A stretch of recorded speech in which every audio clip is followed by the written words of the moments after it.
This is the Greg Bedard Patriots Podcast with Nick Cattles.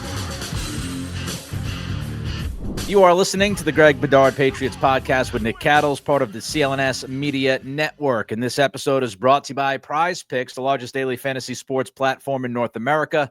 Download the PrizePicks app today. Use code CLNS. Get $50 instantly when you play $5.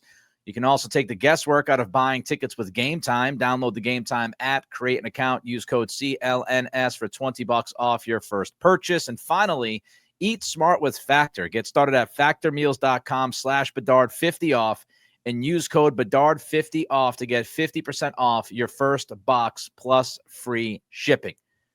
Of course, Greg, we're talking about the draft. A lot about the draft today. We're getting closer and closer. As we record this, it's about 1 o'clock Wednesday afternoon. So, I don't know, we're about 31 hours away from the draft actually beginning. Yes. Right now, as we sit here, who do you think the pick is at number 4? I think it will be Will Campbell. I really do. Talking with a lot of people over the past week, both inside the Patriots, outside the Patriots, I just think that at the end of the day, and look, this could change, of course. If something materializes where the Patriots feel like they have the ability later to trade up for a tackle, I don't know how they feel really good about it. And I think that's the reason why it's going to be Campbell, because you look at the Patriots and the way the Patriots look at themselves. They have like one huge glaring need, and that's left tackle on this team. And, since we last spoke, I've watched film, multiple games on all the tackles. I don't love this tackle class. I don't love any of them. I don't think the Patriots do either. But I think they look at it and they say, like, Will Campbell gives us the ability to be a better football team next year.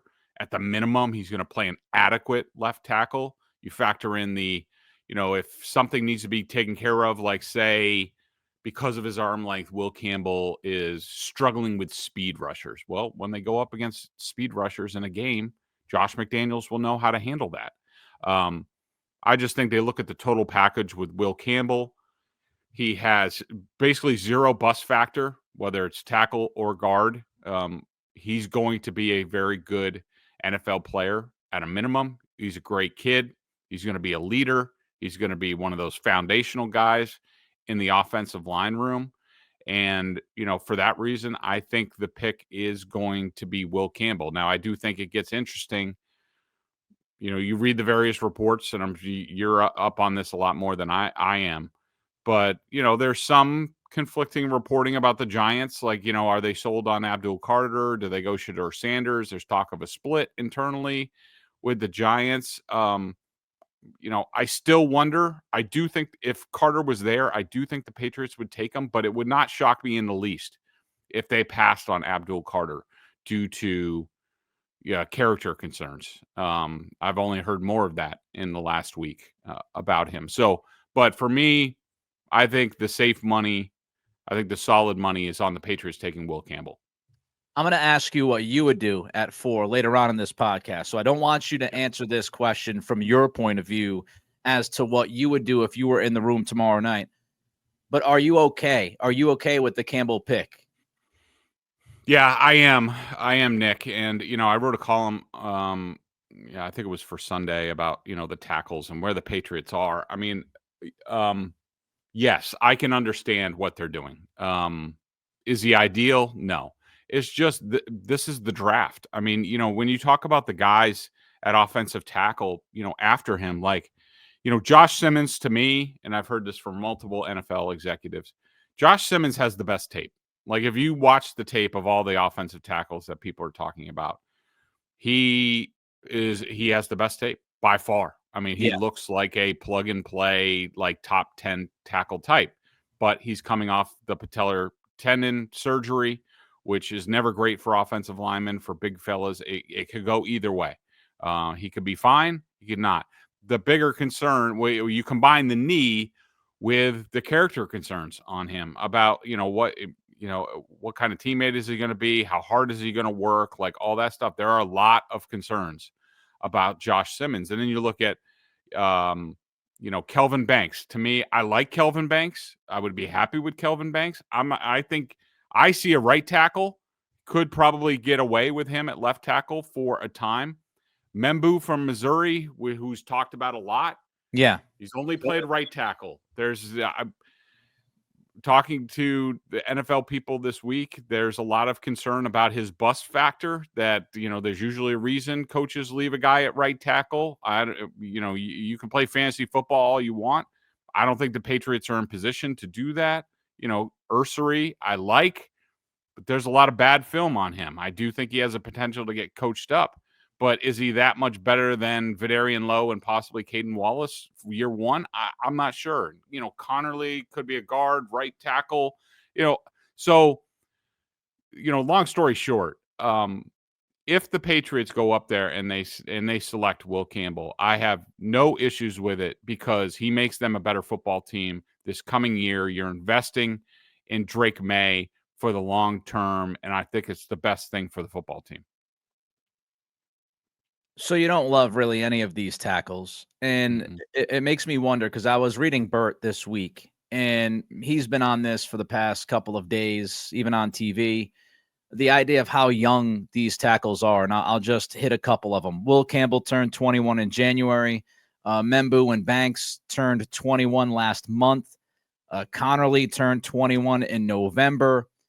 My question to you, Greg, is if you're watching this film and you're the Patriots, how much could you expect these guys to improve over the next couple of years because they are so young? Do you look at Will Campbell and say, well, maybe you get a little bit more out of him at left tackle because he just turned 21, and with better coaching, hey, maybe he could be even better than we would expect?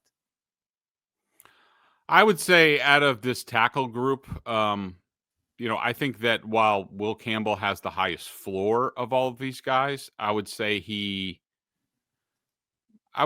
has the most limited ceiling. Like he's just his movement skills, and I don't see a whole lot of fundamental breakdowns with him on film. I think his shortcomings are, and there is some rough film on him. I mean, I was getting into it on Twitter with some anonymous Patriots fan, talking about how he dominated the SEC. That's not even close to true. I mean, look, was he good in the SEC? Yeah. But there's some rough film out there. Go watch the Arkansas game from last year where he went up with one of the edge rushers who will be taken. He had a tough time. But the other guys, I would say Banks, Ursary, I think those guys have probably the highest ceilings. Membu does, but remember, the Patriots need a left tackle. I'm scared to death of moving him. That's when you start, busting guys out. And you look at some of his film, and you look at you question the football IQ. You question, can he deal with a lot of change and switching sides? Like you get a lot of busts that way. And I think, if I'm a team, I'm going with Membu. I'm going, we're going to leave him at right tackle. Maybe we take a look at him at left tackle a little bit, but we're going in with a plan, like he would make sense with a team like the Raiders because they need like a right tackle, assuming they sign Colton Miller to a contract extension. But I would say, yes, I would say in general, Nick, when you're just talking about offensive tackles and offensive linemen in general, there's such a dearth of good coaching for these guys at the college level, the offenses that they are in. The upside is there for just about all of them. I would say that Campbell is just so experienced that, he could still get better, of course. But I just think that you look at all offensive linemen kind of out of college. And I was just reading a story about, John Schneider was even the Seahawks GM was lamenting, it's not only the coaching that they're not getting. A lot of these guys who are, say, possible offensive tackles, they want to play defense because it's more glamorous position, think they get paid more, like all that stuff. So I would say in general, an offensive lineman, if you have good coaching, which hopefully the Patriots now have with 3 experienced offensive line coaches in that room, then yes, you are banking on these guys getting a lot better during their NFL careers.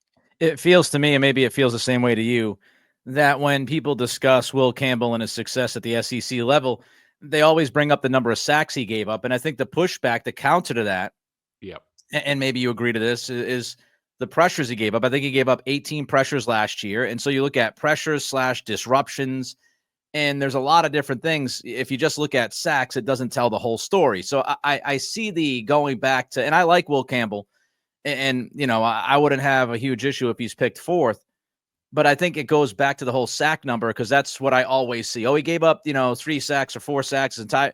You got to look at other things than just, the final sack numbers. I also wanted to ask you a question, Greg, because Football Insights on Twitter, it's a very analytical handle. And they tweeted out this graph, and I don't need to explain the graph, but their point was Will Campbell and Membu had some of the least scheme / concept help in 2024.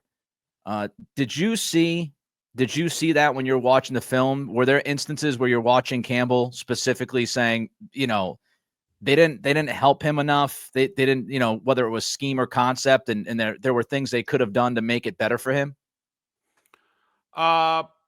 Probably. I mean, there's a lot of film with Mason Taylor, the tight end, lined up over with him, but not really getting that much involved with the blocking. I would say that there's more film, at least what I saw, and I'm not watching every single game, but the film that I saw, I thought there was more comparable film, especially with, after Jaden Daniels was gone and Nussmeier was the quarterback last year, a lot more like true drop back passing game in the LSU offense than, say, Missouri. And, where I thought you were going with this is about, these college offensive tackles is a lot of these schemes, they're, bubbles and quick throws and everything and spread offense, and which is not going to be it's not really transferable to most pro systems, especially the ones that we anticipate Josh McDaniels running with the Patriots. But I would say that Membu had a little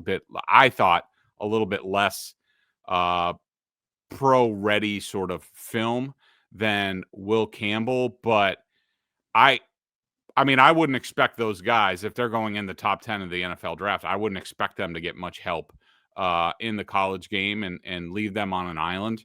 And that's what we saw. But yeah, there will be more opportunities for these guys, depending on the matchups, that they will get help from their offensive coordinators, especially the veteran ones. And, what Cliff Kingsbury did last year with the Commanders and Brandon Coleman is probably, the best example. I mean, they were limited. The Commanders were limited on their offensive line last year, but it wasn't a huge problem until it was later on in the season, because Kingsbury was so good at scheming around it.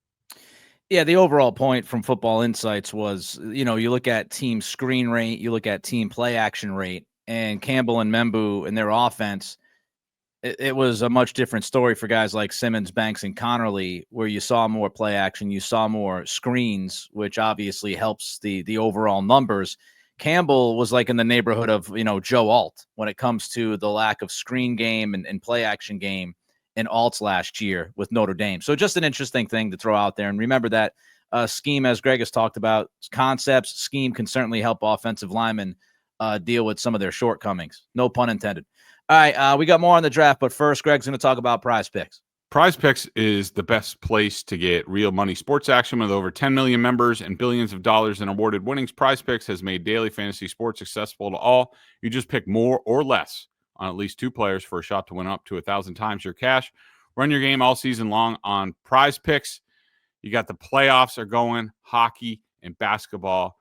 It's the perfect time to get in on the app. Love the app, easy to use, and root for your picks. It's a lot of fun. You got to get in the game. PrizePicks is the best way to get action on sports in more than 30 states, including California, Texas, and Georgia. The app is really easy to use. To create a lineup, all you do is pick more or less on a few player stats for your shot to win up to 1,000 times your money. Like I said, the playoffs are here. Action is heating up. The best place to cash in on your favorite sports is at PrizePicks. Don't miss your chance to cash in as the league's best fight for conference and league titles. Download the app today and use code CLNS to get $50 instantly after you play your first $5 lineup. Again, that's code CLNS to get $50 instantly after you play your first $5 lineup. PrizePicks, run your game. For those listening, we ask you that you subscribe to the podcast, like, and leave a review. For those watching the show on CLNS, go ahead and hit that like button, the thumbs up, and subscribe to the Patriots Press Pass YouTube channel, where you can find our show, a lot of other great Patriots content. Also, please make sure to turn on your notifications so you know the instant a new video drops. Back to the draft, Greg. All right, this is the question to you. I mentioned if you had an issue with the Patriots picking Campbell at 4, but it was not what you would do. So I ask you, what would you do at 4 if you were the Patriots tomorrow night? Well, I mean, look, I'll freely admit is that if I'm trying to put myself in the position of Vrabel and Cowden and Elliott Wolf and all these guys, I don't have a lot of right now coming off 2 4-win seasons. I do not have much appetite for risk. So I would, and I'm going to answer this 2 ways. I would take Will Campbell because I need to plug that hole. It's been effed up for so long, thanks to Bill Belichick and Elliott Wolf last year, missing the tackle runs. I'm not risking not being able to trade up. And you got to remember, I would say probably 3/4 of the league, 2/3 of the league are looking for tackle help. This is why there's nobody really out there in free agency. That's why there aren't many trades at offensive tackle. And so I'm not risking somebody blocking me, getting back, which, you talk to Patriots people, that's what happened to them last year, that they tried to get up into the first and second tackle run and they got blocked out. Or, some people will say, well, just offer more. Okay, fine. But still, another team has to be willing to do that. My other answer to this is if you are a Patriots fan and, if you are one of these Patriots fans who loves to talk trash, has the glory days in your mind of, when you look down at everybody else and your head coach was a badass and the best in the league, and you see Mike Vrabel in that same ilk, and you want to be strutting around after the first round of the draft, you want Mike Vrabel to show humongous cojones that the Patriots are back. Mike Vrabel knows what he's doing. We are so back. What you want him to do, what I would do in that position, I'm taking Tyler Warren at 4, and I am trading back up into the first round for one of the other tackles. Probably I see Banks probably going early, whether it's Connerly or Ursery, or if I'm okay with Josh Simmons because I went to Ohio State as well. I mean, the Big Daddy draft for the Patriots is taking an impact offensive player, and I love Genty. I think he's special. I think he's Emmitt Smith with more quicks, more big play ability. Of course, Emmitt Smith ran behind one of the greatest lines of all time, and the Patriots do not have that. But I think Tyler Warren is going to be an elite tight end. I'm taking him and trading up for a tackle. That's my dream scenario. Mike Vrabel's showing his cojones. I don't think that's going to happen, and I don't do that because I'm afraid he can. And I just pick Will Campbell. All right, so you talked about moving back into the first round. Let me ask you this. Pete Schrager, ESPN now came out, said the Giants, the Browns are taking phone calls. They're not necessarily rejecting the conversations about maybe moving out of 2, 3. Would you entertain moving up to 2 or 3 if the opportunity was there to draft Hunter or Carter? Does it matter which one of those 2 guys, or hey, you're willing to move up and you draft either one of them? I'm not trading up for Carter. Okay. Due to the character concerns, and a little bit more on that. I think I put it in our show email. One exec that I trust that I talked to over the last week said talent-wise, oh, you jump on it, but then do you have the support staff in place to handle all the other BS? It's just being a dick and being a good teammate. He relies on so much on talent, which he freaking can, but are you willing to put up with that? I don't necessarily know. I could see him and coach. This exec said I could see him and the coach getting in a fist fight at some point. That would be interesting with Mike Vrabel. But then again, the argument is, and I do think, I'm not saying the Patriots would pass on Abdul Carter. I would be surprised if they passed if he happened to be there at 4, because this is why you have Mike Vrabel. This is why you're paying him the big bucks. Okay, you've done a great job of littering the team with program foundational guys. And like he said in the press conference, you just can't win with good dudes. And sometimes you just got to take a risk on talent. And Carter's that special of a talent that I do think that they would take the risk. But I don't think they would trade up for him. I would not trade up for him. I love Travis Hunter. I would not trade up for him because he's too raw and I have too many other needs to fill. But I don't, I respect Schrager.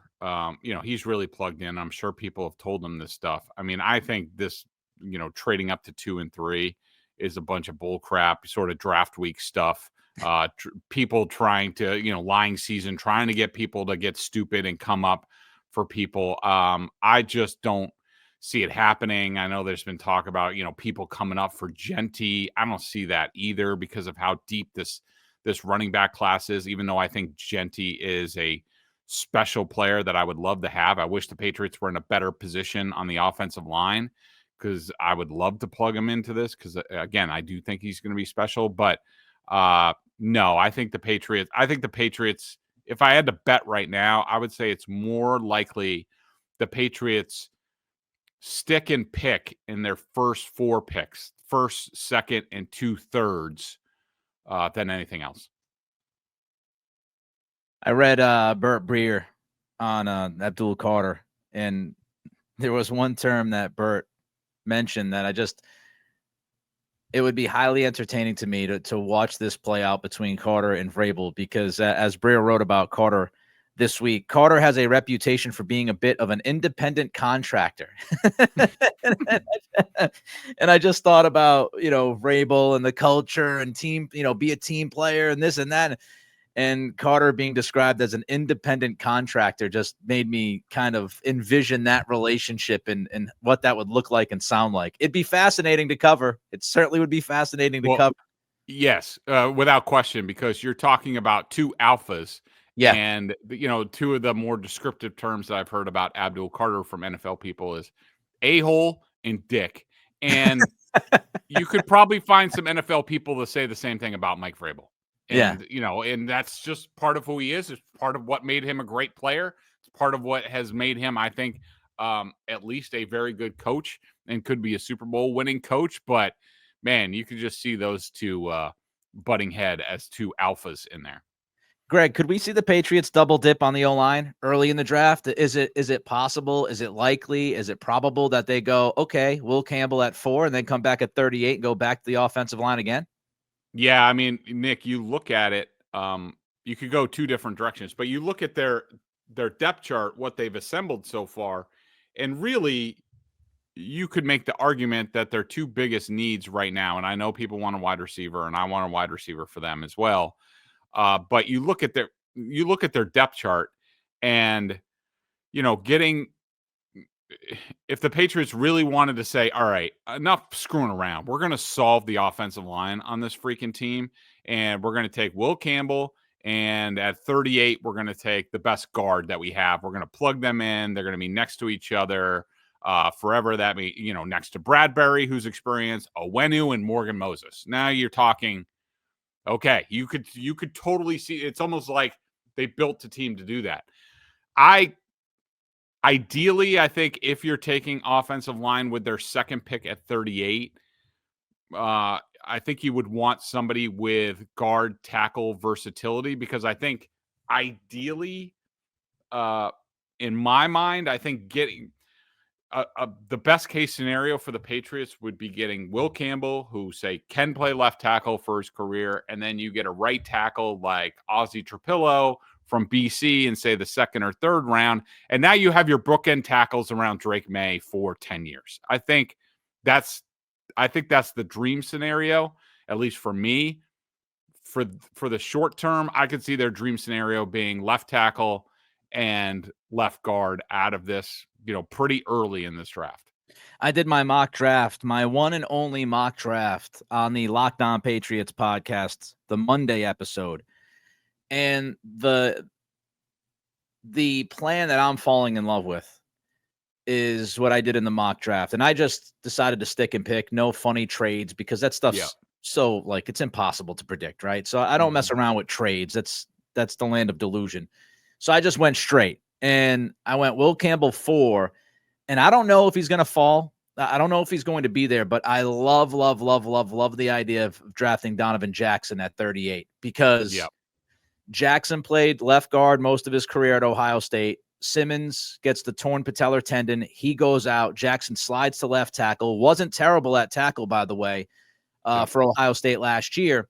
And that way, I feel like I've just got insurance, where now I've got two guys who are mature, great fits in the room, as they say, but they also bring positional versatility, where if I'm in a position where I've got to slide maybe Will Campbell to the inside to left guard, I could kick out Donovan Jackson to left tackle. Maybe I could even swing Donovan Jackson to right tackle and keep Campbell at left tackle. So you have two guys that could be good enough NFL tackles on the left side, but also could project as very good guards in the NFL. I just love that positional versatility and the value of having both of those guys. I think if they stick and pick at 4 and 38, if they walked away with Campbell and Jackson, I'd be very happy. I think that's a really good pick, Nick, and I really like that. And I think I'm going to do a mock draft for game day one more time, and it might be more of the cojones draft that I spoke about earlier, just to see what that looks like. But in my mock draft, I went Will Campbell at 4. I went Ursary at 38. I don't know if he's going to last that long because I do think he has left tackle. And to me, and I get where you're going, and the more I hear you talk about it, the more I like it. Because you do have that versatility where, I think he's like 6'3.5", 315. He's got, his arms are 33.5. His hands are almost 10 inches. You could, you look at Isaiah Wynn, who the Patriots, I don't think that's like Isaiah Wynn size, maybe a little bit bigger, but, yeah, I like what you're doing there, and I could totally see that, because I don't know if he would be a left tackle. He could certainly be a guy who gets you through in a pinch, which he did for Ohio State. I think he would be a kick-ass left guard. Certainly an option at right tackle down the line if that's what you decide to go with, and maybe one of these guys, like whether it's Cole Strange or Layden Robinson, develops under this new coaching staff, where all of a sudden. Yeah, but I think we both agree that it wouldn't be the worst thing in the world for the Patriots to double dip to some extent very early, at least in the first 3 rounds of this draft, to sort of, really set the foundation and get that room moving in a better direction. And that would serve the Patriots in a lot of different ways. And it addresses my concern with Membu, which is if you can't play him on the left side, what the hell do you do with him in 2025? If you draft him 4th overall, you've got Morgan Moses at right tackle. Do you really want to take the team leader? Go back and watch that dude's press conference, okay? Do you really want to take Morgan Moses and pull him to the side and say, hey, Morgan, we're going to just throw you at left tackle in your mid-30s and see how that works out, because we just drafted this young dude from Missouri that we're going to put in your spot. How do you think that would fly in the room? So if you draft Membu and he can't transition to left tackle, he's never played guard in his life. What do you do with Membu? You throw him out there the first 2 weeks of minicamp and he sucks out loud at left tackle. You're like, all right, well, now we're going to put him back at right tackle, but we've got, did you draft a swing tackle at number 4 in 2020 for your 2025? So, at least Jackson, like you said, Greg, if he could eventually kick to the right side, well, now you've got that backup plan where, like, all right, Moses is he's in his mid-30s. Maybe as you get ready for 2026, you say to yourself, all right, he's aging out now, and maybe we can kind of transition him to a swing tackle role. We've got Jackson we can kick to the right side now.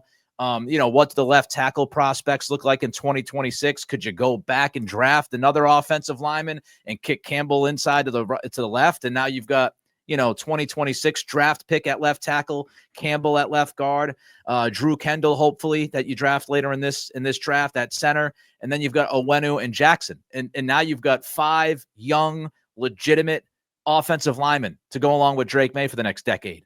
So the Membu thing, that's my concern with him. All right, we got more, but first, Greg wants to tell you about Gametime. Yeah, the playoffs are heating up, especially here in Boston with the Celtics, and you got to be there in person. Like, if you were there the other night at TD Garden, you would have seen early before it got on social media, Joe Mazzulla yelling for Jason Tatum to get up after he got knocked down. And, we all know Joe Mazzulla that dude is crazy. And so when I go to the games, my eyes never come off crazy Joe Mazzulla because he is crazy. And to get there, you got to go to Gametime. Gametime makes getting tickets faster and easier, even for harder to get playoff seats. Prices on the Gametime app actually go down the closer it gets to tip off, with killer last minute deal, all-in prices, views from your seat, and the lowest price guarantee. Gametime takes the guesswork out of buying NBA playoff tickets. I love the all-in pricing, the panoramic seat views, and they also have last minute deals. Save up to 60% off buying last minute sports, concert, comedy, theater, etc. tickets.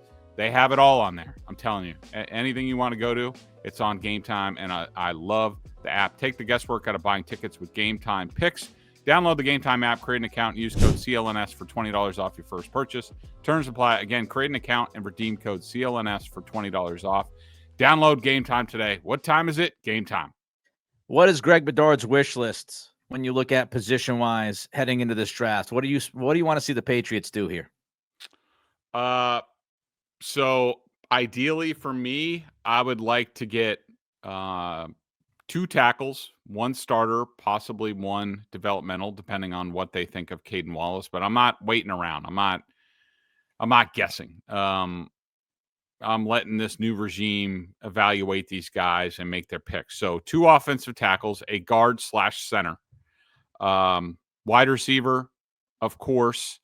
Would love a tight end, a guy who sits and learns, or, for a year behind Hunter Henry and Austin Hooper, or, if he hits quickly, say you draft like a Mason Taylor and he hits quickly, maybe somebody like Hunter Henry becomes expendable at the trade deadline because the kid's ready to go. Defensive tackle, just because this draft is so deep and the Patriots could use an upgrade to sort of the rotation in the middle with Barmore and Milton Williams and these guys. Pass running back for sure. I would love to see some sort of explosive back, especially somebody who can contribute in the pass game almost immediately. I did have edge on my list, but I'm not over the moon about that just because I think they have enough guys. And I was talking to somebody who knows Chason, who they signed from the Raiders really well. And let's just say that the Raiders were, at least some people in the Raiders were disappointed because they think he was just coming on and coming into his own. They think the Patriots got a steal with him. So I'm not, overly anxious about that. Linebacker, some sort of QB, if possible. Would love Riley Leonard from Notre Dame, as we've talked about before. I think he would fit perfectly and would be a great guy for Josh McDaniels to develop and be like the key backup to Drake May for a couple years. And I mean, they got to take a kicker, I think. I mean, maybe they wait for undrafted free agency, but I mean, when John Parker Romo, whoever the hell that is your only kicker on your roster, you better get somebody to kick. John Parker Romo is significantly offended by you. So here's what I did in my mock draft position wise: tackle. Then I went Jackson, so guard/tackle, defensive end, wide receiver, running back, corner. I would not be surprised if they go somewhere, 3rd round, 4th round, 5th round. Would not be surprised if they go with a cornerback to try to fit somebody in that nickel. Then Then you've got center. Drew Kendall's my guy. So I got center, kicker, defensive tackle. And if you're wondering, defensive tackle late in the 7th round, who did I pick? You probably don't care. I'm going to tell you anyway. Howard Cross from Notre Dame. He's a nice little player. He's undersized, but he's got a constant motor.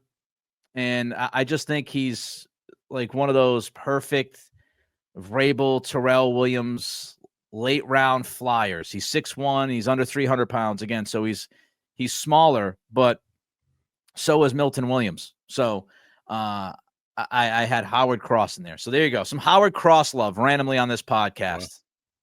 It's because I'm a Notre Dame fan, really, and I just wanted to give Howard Cross some love. What do you make, Greg, of all the Jalon Walker smoke the last week or two? Mike Reese, Burt Breer, many others. Tony Pauline, Sports Kita.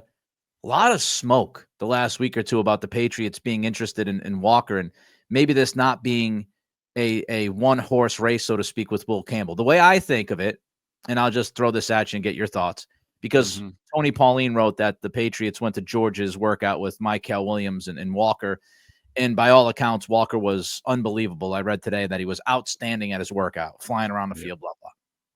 And Pauline said that Walker also went to lunch, had a nice little lunch with the Patriots contingent.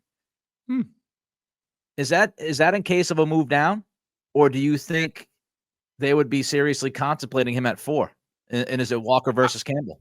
I think they have and possibly still are entertaining Jalon Walker at 4, but I agree with you. I think it's more a case of a trade down, because, say they trade down and somebody takes Will Campbell before the Patriots pick, they have to have other options, and maybe they're not as high on like Kelvin Banks and Membu and these guys. And I just think, Jalon Walker, I think the Patriots, we've talked about how, they're focused on character, football character, and foundational guys. And I just think, along with Will Campbell, I think you can make the argument, Travis Hunter's great as well, that Jalon Walker might be, as elite as those guys in terms of that. And that's really tantalizing to Mike Vrabel. And if, somebody wants to get nuts and come up for whatever reason, whether it's Genty or, if Abdul Carter's there,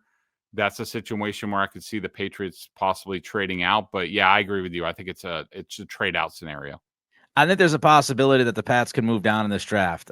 I wouldn't say it's likely, but the more that I read about the Jaguars being in on Genty and the fact that the Raiders and the Bears are dying to possibly draft Genty, I could see that scenario play out where one of those teams leapfrogs the Jags to draft Genty because they say he's the 3rd best player in this draft, and we think we're closer than those other teams, so let's do it. It'd be a fascinating scenario. All right, and by the way, when you said let's get nuts, I thought of the Costanza. All right, so before I got 1 or 2 more questions for Greg, but before we get to those, Greg wants to talk about Factor meals. Ready to optimize your nutrition this year? Factor has made chef-made gourmet meals that make eating well easy. They're dietitian approved and ready to heat and eat 2 minutes, so you can fuel right and feel great no matter what life throws at you. Factor arrives fresh and fully prepared, perfect for any active and busy lifestyle. Lose up to 8 pounds in 8 weeks with Factor Keto meals based on a randomized controlled clinical trial with Factor Keto. Results will vary depending on diet and exercise, with 40 options across 8 dietary preferences on the menu each week. It's easy to pick meals tailored to your goals. Choose from preferences like Calorie Smart, Protein Plus, or Keto, which is the ones I get, and they are freaking delicious. Factor can help you feel your best all day long with wholesome smoothies, breakfast, grab-and-go snacks, and more add-ons. Reach your goals this year with ingredients you can trust and convenience that can't be beat. I'm telling you, the packaging, how it comes, the freezer packs, everything is fresh. You pop it right in the refrigerator. You take it out, 2 or 3 minutes in the microwave. That's it. And like I said before, the seasoning, the flavor, it's off the charts. You can't believe, you're eating that well and it tastes that good with Factor. Eat smart with Factor. Get started at factormeals.com/Bedard50 off and use code Bedard50 off to get 50% off your first box plus free shipping. That's code Bedard50 off at factormeals.com. PrizePicks.com/Bedard50 off to get 50% off plus free shipping on your first box. Also, check out Greg and Mike Giardi at BSJ, $50 for the year. Corrales covering the Celtics in their playoff run. Tatum might not play tonight, apparently. We'll see what happens there. Also, download the PrizePicks app today. Use code CLNS. Get $50 instantly when you play $5 and take the guesswork out of buying tickets with Gametime. That code again is CLNS, $20 off your first purchase. You mentioned Will Campbell when we were talking about him, Greg, about, Vrabel and kind of how he's like a perfect Vrabel guy. And I keep reading about the latest was Todd McShay. I want to make sure I get this right. McShay is reporting today that Vrabel, quote unquote, fell in love with Campbell during the pre-draft process. Campbell's football intelligence and leadership qualities sold Vrabel. Any concern about the character and the tangibles outweighing the talent too often in this draft for the Patriots, if you know what I mean? Are you concerned at all that they're going to put almost too much weight into character and who these guys are versus talent, or you think inevitably they're just going to pick the guy that is talented and they feel is the right guy at that point? Do I think they're going to go football character over talent for most of this draft? Yes. Do I disagree with it?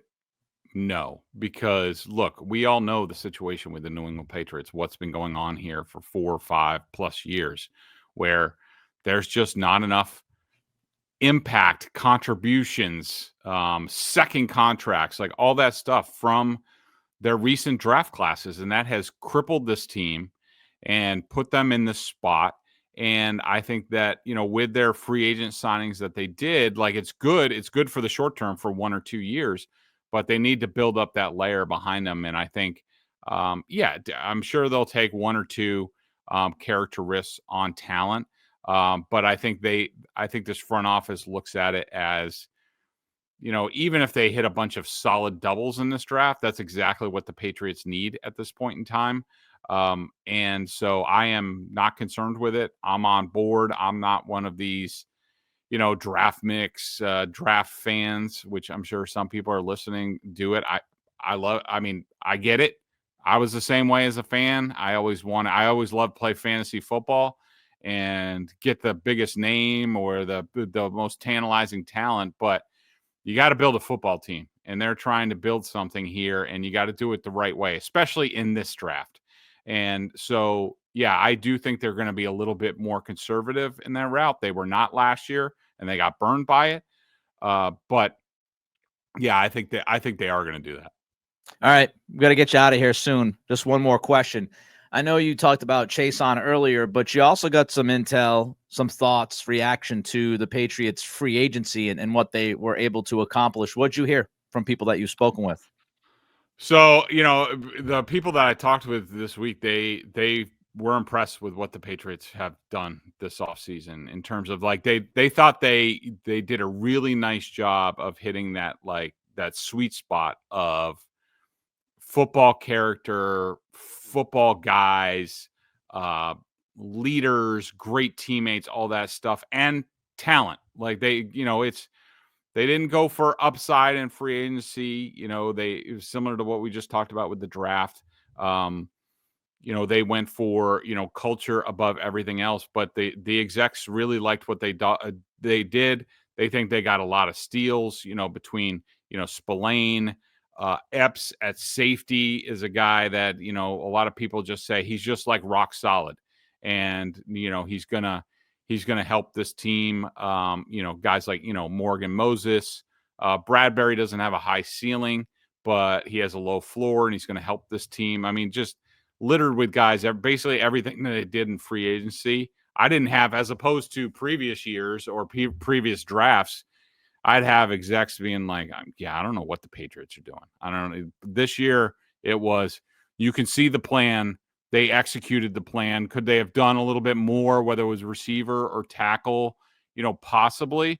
But the NFL as a whole is impressed with what this new regime has done in year one, rebuilding this team. All right, now we get to see what they do in the first round of the draft. Greg and I will be back on Friday to recap night 1 and preview night 2 of the draft. Until then, be well. Talk to you soon.